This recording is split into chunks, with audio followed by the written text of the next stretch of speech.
I still remember the sound of her laughter echoing through the courtyard of our old house, bright, innocent, like sunshine woven into music. My daughter Amelia had always been the heart of our family. She was gentle, graceful, and endlessly patient. When she met Daniel, I had seen the spark in her eyes, that innocent belief that love could heal every cruelty in the world. But the world doesn't work that way. At first, everything seemed perfect. Daniel's family, wealthy, sophisticated, and outwardly kind, welcomed Amelia as if she were their own. His mother, Gloria, had clasped her hands with a smile so wide it almost reached her eyes. "You've made a fine choice, Daniel," she said. "She has grace, and that's rare these days." I took it as a compliment, not realizing that behind those words hid venom waiting for the right moment to strike.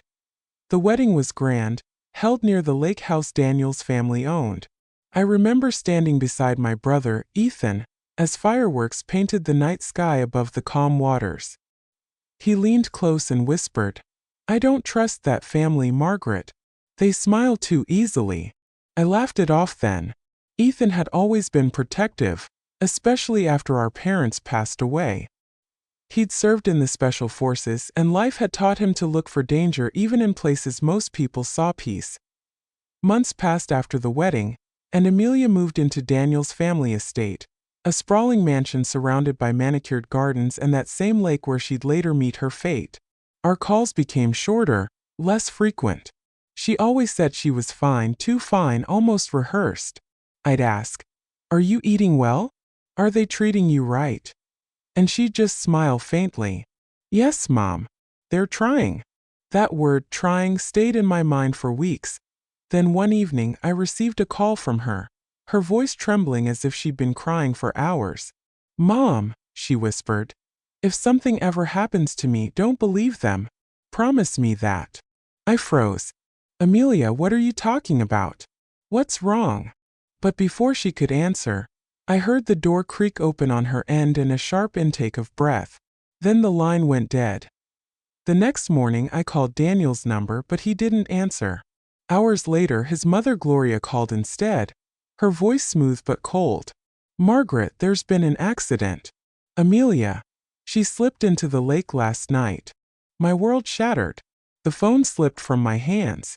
I don't remember falling, but I remember Ethan's arms catching me before I hit the floor. We reached the estate before dawn.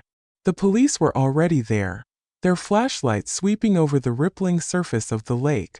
They said it was an accident, that Amelia must have gone for a walk by the lake and slipped. Her body had been recovered, pale, serene, as if asleep, but I knew my daughter. She was terrified of deep water. She wouldn't even go near the edge of a pool. Something was wrong. The in-laws played their part well. Gloria wept dramatically at the funeral, clutching Daniel's arm while he stared blankly at the coffin. "We did everything for her," she kept saying. "She was like our own." I wanted to scream, to tear through their lies, but grief held my throat like a noose. After the burial, Ethan pulled me aside. "You believe this was an accident?" he asked quietly. I shook my head. "No, I don't. She called me before she died." He nodded slowly, his jaw tightening. "Then we find out what really happened." Over the next few weeks, Ethan moved like a shadow. He visited the estate under the guise of returning Amelia's belongings. He spoke to the house staff, the gardener, even the local shopkeeper who delivered groceries. Piece by piece, the truth began to unravel. One maid, trembling as she spoke, told Ethan that Gloria had always treated Amelia harshly, criticizing her clothes, her cooking, her upbringing. "Madam said she was beneath them," the maid whispered. "She'd make her serve guests like a servant sometimes. And Mr. Daniel, he didn't stop her. He just watched." Another worker claimed he'd heard shouting the night Amelia died, voices by the lake. He couldn't make out words, but he heard her cry out once before the splash. When Ethan told me, I felt my knees weaken. "They killed her," I whispered. "They pushed her." But there was no proof. The police had closed the case as an accident.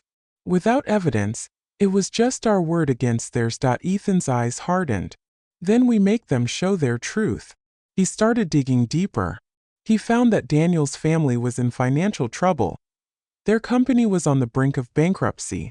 Amelia's life insurance, which Daniel had convinced her to increase after their marriage, was now worth a small fortune. The pieces were falling into place, and every one of them reeked of greed and betrayal. But Ethan wasn't just planning to expose them. He wanted them to feel what we felt. Fear, loss, and despair. One night he came to me and said, "Margaret, I need you to trust me. Whatever happens, don't interfere." I didn't ask questions. I just nodded. The following week, strange things began happening at the estate. Their security cameras malfunctioned. Doors would open on their own. The family's prized dog vanished from the yard, only to be found hours later sitting silently by the lake. Then Gloria started receiving anonymous letters, photos of Amelia's jewelry, her wedding ring, her diary pages, all things that had disappeared after her death. Daniel grew paranoid. He accused his mother of hiding something, while Gloria accused him of trying to ruin her sanity. The cracks widened quickly. One night, as rain poured down, Ethan called me. "It's almost over," he said. "They'll confess before dawn." I waited anxiously through the night, unable to sleep. Then, just after sunrise, the police called. There had been a disturbance at the estate. Gloria had confessed everything when they brought her in. Her face was pale, her hands trembling. She told them that Amelia had threatened to leave Daniel after discovering the life insurance deception. Gloria had panicked. She was going to ruin everything, she said. Daniel grabbed her wrist. I tried to pull her away, but she fell. She fell into the lake. Her voice broke. "We didn't mean for it to happen. We thought no one would know. But someone did know. My brother." Ethan had recorded every whisper, every phone call, every frightened confession she'd muttered to herself in the dark. He'd disguised his voice in those letters, made them believe Amelia's spirit had returned for vengeance. When the police arrived, he handed them the recordings and the photos. The truth was undeniable.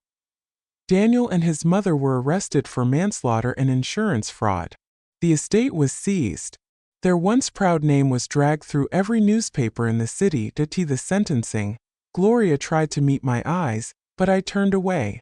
Daniel, hollow and broken, whispered, "I loved her." I didn't reply. Some words deserve no answer.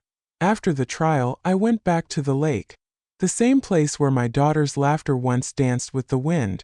The water was still, reflecting the morning sun. I placed a single white lily on the surface and whispered, "It's done, my love. They can't hurt you anymore." Ethan stood beside me silently. For a long time, neither of us spoke. Then he said, "She's at peace now, Margaret. And maybe someday so will you." I nodded, tears blurring the horizon. "I just wish she'd never met them." He sighed softly. "Evil hides behind smiles, sister. But remember, it also fears love. And you raised her with enough love to make even monsters tremble." In the years that followed, I visited the lake every spring. I'd bring flowers and talk to her as if she were sitting beside me. Ethan would sometimes come along, bringing that quiet strength I'd leaned on all my life. The town called him a hero, though few knew the truth of what he'd done. Once I asked him if he ever regretted how he handled things. He smiled faintly and said, "Justice isn't always found in courtrooms. Sometimes it's found in the silence after a confession." And that silence, as haunting as it was, became the only comfort I knew.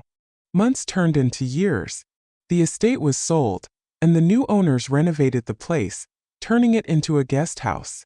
But the locals still whispered that the lake was cursed, that sometimes at night, a woman's soft voice could be heard calling for help, followed by the faint echo of a man's weeping. That I didn't believe in ghosts, but I believed in memories.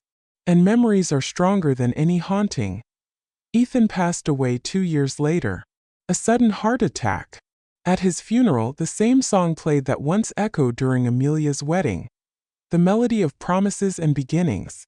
It hurt to hear it again, but it also reminded me of the love that had bound us all, even through tragedy. After his death, I found a sealed envelope among his belongings.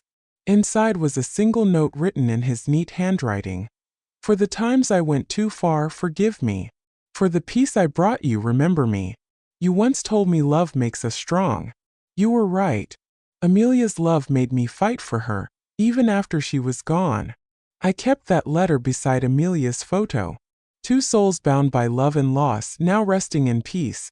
One beneath the earth, one beneath the waters. As for me, I live quietly now. I've learned to smile again, though the grief never truly fades. I run a small charity for women in abusive homes, Amelia's Foundation. Each woman we save feels like a piece of her returning to life, and every time I stand by the lake, watching the sun melt into gold over its still waters, I whisper the same words I told her that night. You didn't die in vain, my child. They thought they destroyed you, but they didn't know your uncle, and they didn't know the strength of a mother's heart. The wind always answers, soft and gentle, carrying with it the faint sound of laughter, the same laughter that once filled my world with light.